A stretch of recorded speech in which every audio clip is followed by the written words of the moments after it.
পলিথিনে মোড়ানো এক জরাজীর্ণ কুঁড়ে ঘরে বসবাস ৭০ বছর বয়সী দম্পতি মিয়ারউদ্দিন ও জুবাইদার। বর্ষায় বৃষ্টি নামলেই জরাজীর্ণ ঘরের ভিতর পানি ঢুকে পড়ে। তখন মাথায় ছাতা নিয়ে বসে থাকতে হয় এই বৃদ্ধ দম্পতিকে।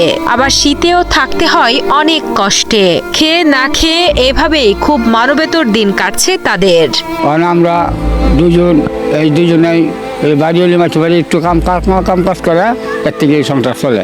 বৃষ্টির দিন ওই যে বইতাম লাগে কারোর মতার দা সাথী মতার দা চাইল দে টেহা দে এইভাবে দে খাওয়া দুবেলা যেরকম কাম এরকম দাম দেয়। গাজীপুরের শ্রীপুরের বাসিন্দা ৭০ বছর বয়সী মিয়ারউদ্দিন। পেটের তাগিদে তার স্ত্রী ৬০ বছর বয়সী জুবাইদা এখন মানুষের বাড়িতে কাজ করেন। মানুষের বাড়িতে কাজ করে যা মেলে তা দিয়েই তাদের খাবার জোটে। কখনো খেয়ে কখনো না খেয়ে এভাবেই দিন কাটে বলে জানান জুবাইদা খাতুন। চার ছেলের তো দিন চলে না, তারা তো কাজ কাম করে বাচ্চা হলো ভালো আছে।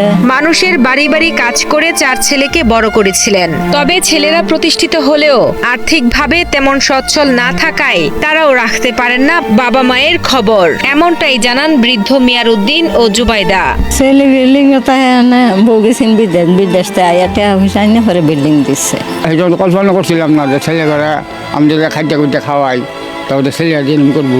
কোনো সময় কল্পনা হচ্ছি না, এটা তো মাসেই বলে ভালো না। 4টা ফুটে 100 টাকা দে 400 কাপড় লতা 2-4 ভাই মিললে দে। তো বেডি ফিনবো কয়টা খাইবো? 2 বেড়া বেডি আর এক ফুলা আছে যেন সেটা বাইরে গেছে, এটা এই বড়ি থরি এনে দেয় বাহারে।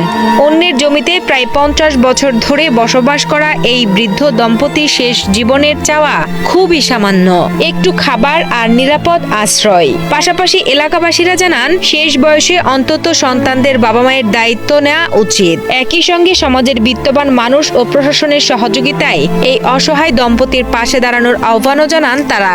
ছোট থাকতে দেখতেছি যে ওনারা এই অবস্থায় আছে।